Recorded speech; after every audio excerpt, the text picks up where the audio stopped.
Je vous présente l'application Google Jamboard.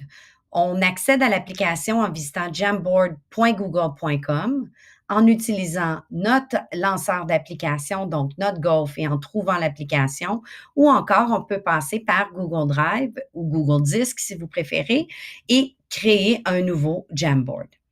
Dans l'interface de Jamboard, on y voit les différents Jamboards qu'on a créés. Ils se retrouvent tous sauvegardés dans notre Drive également.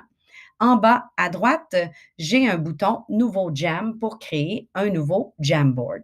Les Jamboards s'appellent des jams sans titre lorsqu'on les crée. Pour renommer, je peux simplement cliquer sur Jam sans titre et venir renommer mon jam. J'ai alors accès à un tableau blanc interactif et collaboratif. À gauche, ma suite d'outils s'y trouve. Je passe au travers chaque option. J'ai donc, bien sûr, un stylo. En cliquant sur le stylo ou en amenant ma souris plutôt, j'ai un petit triangle juste ici. En cliquant dessus, ça m'ouvre un menu avec différentes options. J'ai donc différents types de stylos, donc un marqueur, un surligneur, un pinceau. Et j'ai bien sûr différentes couleurs que je peux utiliser et ensuite venir écrire sur mon tableau. J'ai bien sûr, si je peux écrire, une efface, un sélectionneur pour pouvoir venir bouger différentes options, un passe-bête, donc des petits post-it. Je peux choisir la couleur du post-it de mon choix. J'écris mon texte, je clique sur enregistrer et une petite boîte s'ajoute. Donc, comme vous voyez, la boîte est ici. Je pourrais venir en cliquant dessus, donc avec le sélectionneur, sélectionner l'outil et donc venir grossir mon post-it. Je pourrais même le faire basculer. Donc, je peux m'amuser. Et bien sûr, j'ai un petit menu qui me permet de modifier ce qui est décrit sur mon petit pense-bête, le dupliquer, le supprimer. Dans certains cas, je vais avoir accès à pouvoir le mettre en ordre, donc l'envoyer en arrière-plan également. J'ai ensuite l'option d'ajouter des images.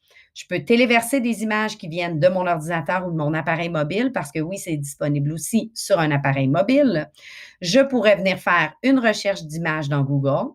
Je pourrais aller directement dans mon disque et donc aller chercher des images récentes, des disques partagés, des images qui ont été partagées avec moi ou encore utiliser Photos si j'utilise les photos de Google pour aller chercher l'image de mon choix. J'ai aussi accès à différentes formes où il y a le cercle ici. Encore une fois, il y a un petit triangle, ce qui me permet de cliquer dessus et d'avoir une option. Donc, j'ai des formes, un carré, un triangle et même des flèches qui peuvent être ajoutées. Donc, je viens sélectionner la flèche et je peux mettre la flèche de la grosseur que je veux. Encore une fois, même chose, je peux la faire basculer, la grossir et j'ai des options de menu pour dupliquer, supprimer et même, comme je disais tantôt, l'ordre, l'envoyer vers l'arrière ou la mettre à l'arrière-plan, donc placer mes différentes images. J'ai la possibilité d'ajouter des zones de texte. Donc, en écrivant, je peux venir mettre mes différentes zones de texte où je veux venir écrire. Et même chose, je peux faire basculer le texte, je peux grossir ma zone de texte, je peux venir modifier mon texte en cliquant sur modifier. Encore une fois, dupliquer, supprimer ou envoyer vers l'arrière ou mettre en arrière-plan le texte que j'ai choisi d'écrire. Finalement, un laser me permet, si je suis en mode présentation, de pouvoir attirer l'attention vers des informations, mais de façon éphémère. Comme vous voyez, le petit laser, ça s'en va. Donc, si je suis en train, par exemple, comme je le fais présentement dans une vidéo, de vouloir expliquer quelque chose, donc pouvoir dire, par exemple, voici ici une forme, eh bien, je peux attirer l'attention avec le laser sans que ça laisse de traces. L'autre menu se situe en haut. J'ai des flèches pour effacer ce que je viens de faire ou rétablir, donc remettre ce que je viens de faire. Je peux ajuster la fenêtre à différents pourcentages pour voir plus gros ou plus petit mon jam. Contexte est en fait l'arrière-plan que je veux. Par défaut, il est blanc, donc aucun arrière-plan, mais je pourrais avoir une option avec des points. Donc, pour venir placer des objets, ça peut être intéressant. Des lignes et des quadrillés. J'ai 2 options de quadrillés, une option avec des carrés, blancs et bleus et j'ai une option graphique, gris et blanche et j'ai un fond, bleu et un fond noir qui sont possibles.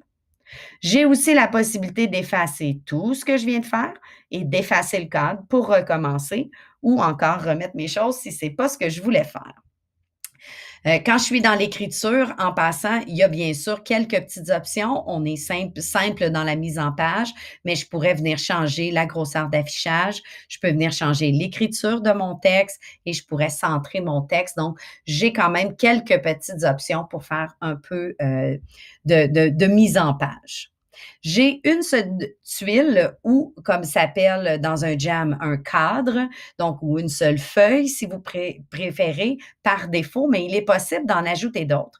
Présentement, si on regarde en haut ici, ça dit 1 sur 1, ce qui veut dire que j'ai une seule feuille, mais j'ai un petit triangle juste en dessous qui me permet de venir cliquer et de venir avec le plus ajouter des cadres avant ou après. Les cadres, bien sûr, avec le petit menu 3 points et bonhomme de neige, me permettent d'être dupliqués ou encore de complètement supprimer un cadre. On peut mettre plusieurs cadres. On pourrait donc dire à chaque élève, tu as ton cadre, tu es le cadre numéro 4 et chaque élève pourrait venir collaborer dans le document. On peut s'en servir, nous, pour présenter. On peut s'en servir comme outil de collaboration aussi avec les élèves. Parlant de collaboration, c'est avec le bouton Partager que j'aurai des options pour pouvoir partager mon jam. Je peux les partager par courriel en entrant individuellement les adresses ou encore le partager avec un lien de partage. Je dois alors faire des choix au niveau du type de partage que je veux faire. Est-ce que je veux le réserver seulement aux utilisateurs de mon centre de service scolaire ou je veux pouvoir l'ouvrir à tous? Il va falloir venir prendre le temps de cliquer et prendre le temps de modifier les paramètres de partage. J'ai un dernier menu qui est disponible avec les 3 petits points bonhomme de neige juste à côté de partager, qui s'ouvre et me donne plusieurs possibilités, donc de renommer mon jam, de pouvoir le télécharger au format PDF, d'enregistrer lorsque c'est terminé, par exemple, je pourrais demander aux élèves d'enregistrer le cadre en tant qu'image pour pouvoir le déposer, par exemple, dans une présentation ou autre. Je peux supprimer complètement. Je peux créer également une copie, ce qui me permet de faire, par exemple, une copie initiale et de pouvoir créer différentes copies à envoyer à différentes personnes. Sachez que si on passe par Google Classroom, il y a la possibilité de créer une copie par élève et donc on n'a pas à créer nous-mêmes chaque copie, ça se fait tout seul. J'ai des options aussi de mise à jour et d'envoyer des commentaires à Google dans le menu. La petite option Ouvrir sur un Jamboard fonctionne pour les tableaux Jamboard qui sont un peu comme les TNI et TBI de ce monde, qui sont juste une autre sorte. Donc, si vous n'avez pas de Jamboard, cette option-là ne sera pas importante pour vous. Alors voilà, quand j'ai terminé, mon Jamboard se sauvegarde automatiquement.